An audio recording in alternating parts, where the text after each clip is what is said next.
My friend's in there. Help her. What happened, Chief?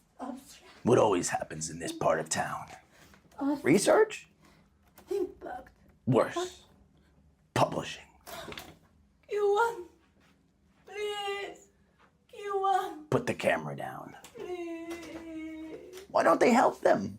I don't know. Nobody knows. Isn't it frustrating that there's a repeatable, well-known, studied and taught scientific method for research, but nothing, no plan for publishing? You're just on your own? Let's change that. In this first issue of my video journal, sadly it's unindexed, but open access, we will start the process of facing the first fundamental challenge of publishing: communication. The who, what, where, when, and why it is so hard, not to make you feel bad, but to break down the challenges of communication in science so we can then build them back up into an action plan so you can overcome them.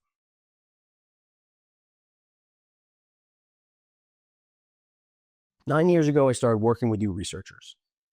I actually call you KCs because that's what you are when you publish: knowledge creators. And from the beginning, I was able to see firsthand the multiple challenges and frustrations with what they call publishing.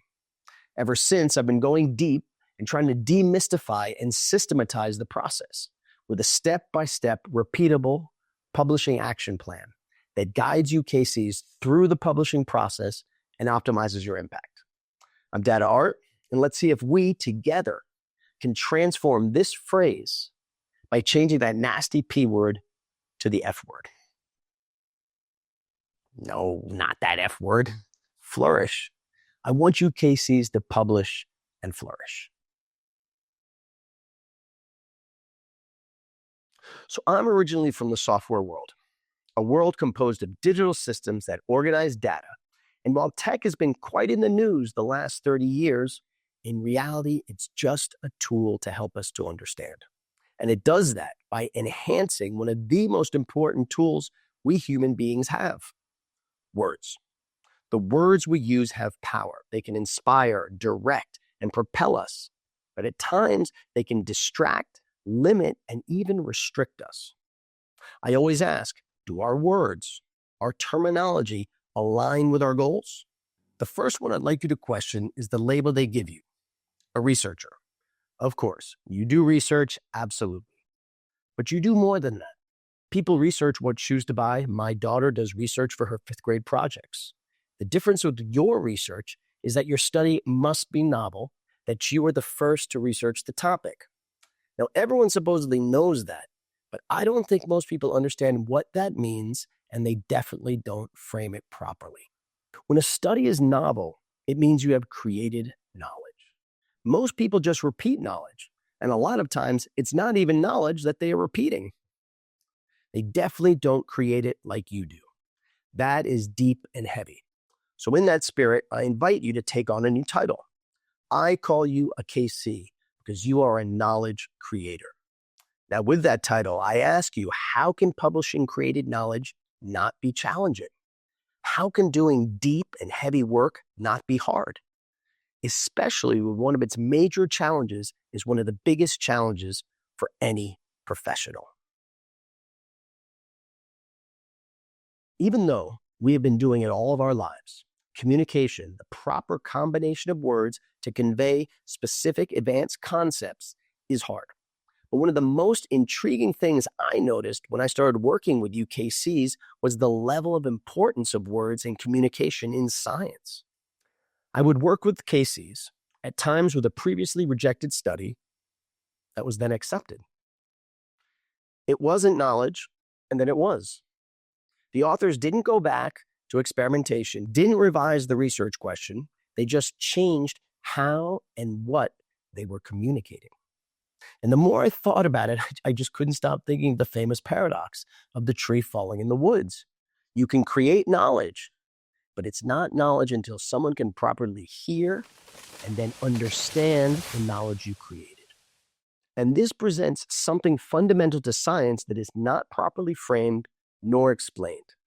There are two sides to science: the knowledge creation, known as research, and governed by the scientific method, and the communication of that created knowledge, what they label publishing. And the research doesn't exist without the publishing.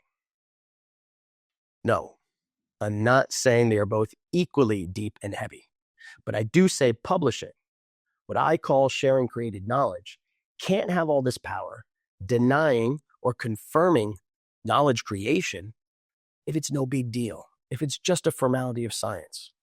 It's a lot more because all the depth and heaviness of your research must be properly represented with words, must be communicated accurately. Accurate communication of anything, but especially deep and heavy concepts, is not easy. That's why they call it the art of communication and why it is the first major challenge of publishing. That when you break it down, it gets even more challenging. While there are various types of communication, knowledge can only be represented with one: written communication. Now, I did just hear a KC psychologist say that writing is harder than speaking and reading is harder than listening. So even though I haven't fully and properly processed that information, that could definitely make the written word the most challenging form of communication. But I have thought that one of its biggest challenges is the past experience of the person reading the written communication, the reader. Daily, they read newspapers, magazines, online content, instruction manuals, textbooks. And who writes those works? Trained and professional writers. But it doesn't stop there, as they, the professional writers, have trained and professional editors to make sure their written communication is at the highest standard possible. So first, all readers have high standards because that is the standard. Now, what does that mean for you KCs? The KCs reading your manuscript easily notice low standards of written communication because it stands out in the world of the high standards of written communication. And if that wasn't enough, when they do notice a low standard of written communication, unlike in other communication methods, they can easily stop and rewind. Most communication is live, where they can easily forget instances of low standard communication. But in written communication, it is the easiest thing for your reader to go back to what they just read and analyze and evaluate, and reanalyze and reevaluate what you wrote, all the while comparing it to their high standards of written communication. So not only do you have to create knowledge, but you have to communicate it at the high standards of written communication in a manuscript. And to do what? What is your goal of your communication? Sorry to say, the ultimate communication challenge.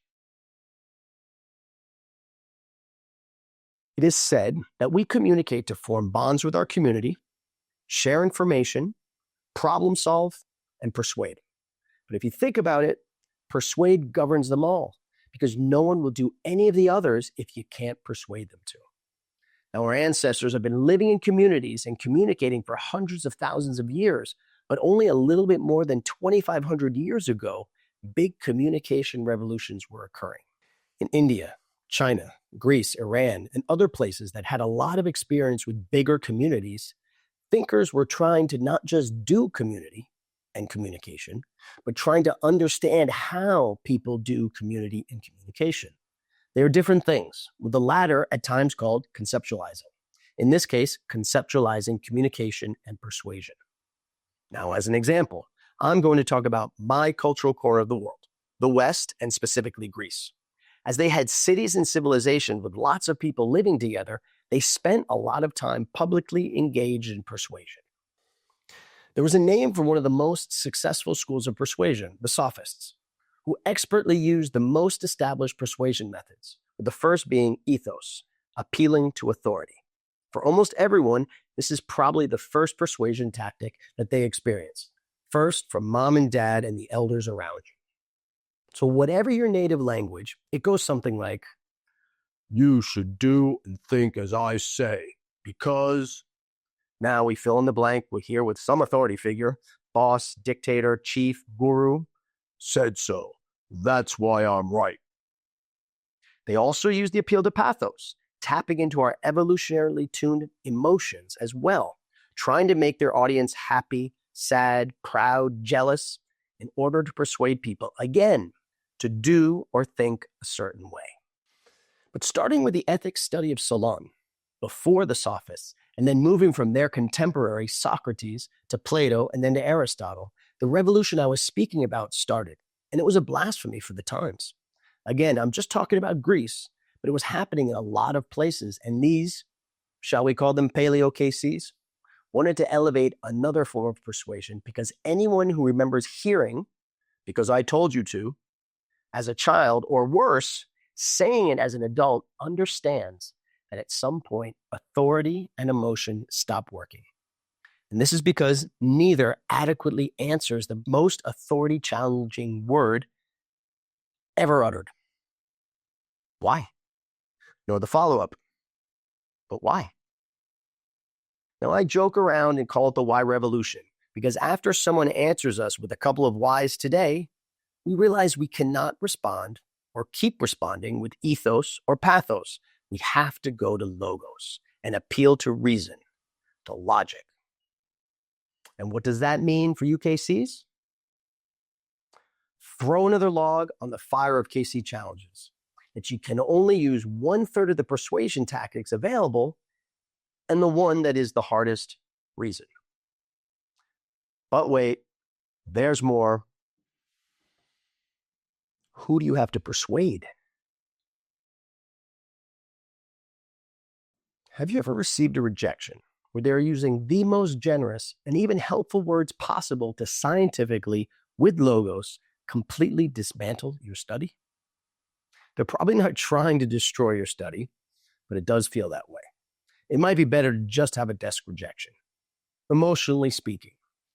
This is because your readers, especially the first ones, could be the most challenging audience that exists. First, as HCKCs, highly cited knowledge creators, they have decades of experience. And while I always say your ultimate goal is not to publish, I would make an exception to doubly qualify your first readers as not only HCKCs, but also as HPKCs, highly published KCs who have been part of over 100 studies.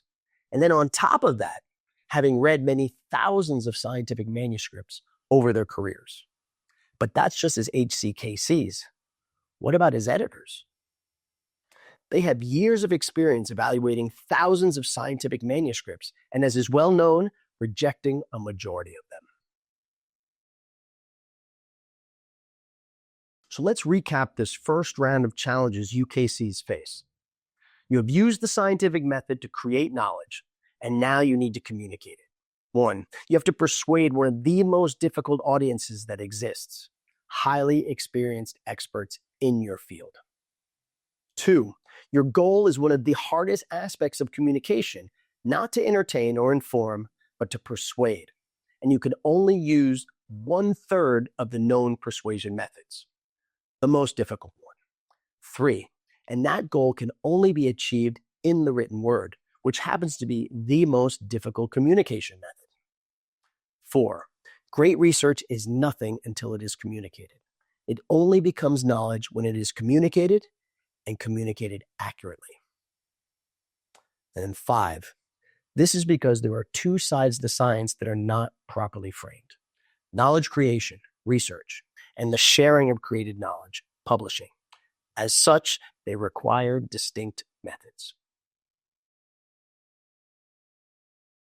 So given these two sides of science, let's tally up the years of education you have had across the different disciplines that relate to the creation of knowledge research.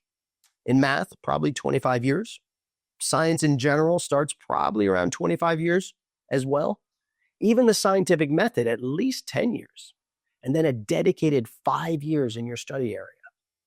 Now, how many communication classes did you have? Was there an Intro to Communication 101? Intro to Written Composition 201? Communication 301, Persuading Experts? But then I asked the question, why didn't I, with a Bachelor of Engineering, who would be working in teams to build products that would hopefully help people, why did I have hardly any communication education? I had one composition class in 10th grade, or I was supposed to have learned it all. Even stranger, none of my friends with business degrees took communication classes either. Now, luckily, there is a ton of communication methods and education.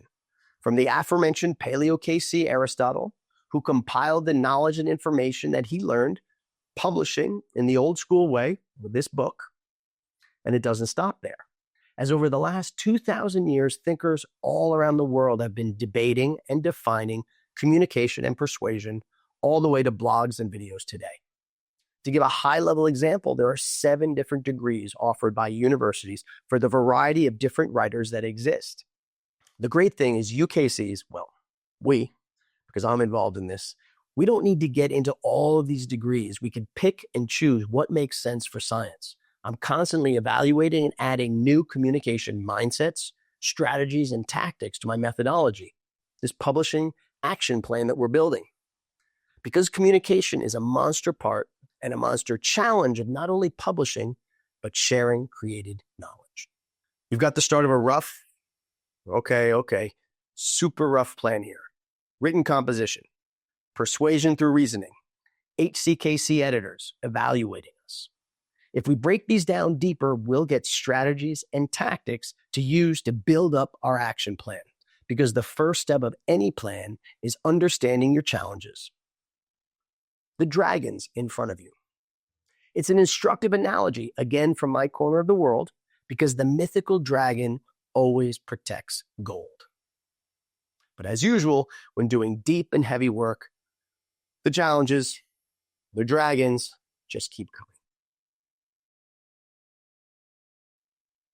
Next chapter, part 2 of why publishing is so hard, we'll discuss the secondary challenges to publishing, ones that might keep you up at night, worse, those that insult your intelligence and dedication by generating that nasty P word if you don't publish.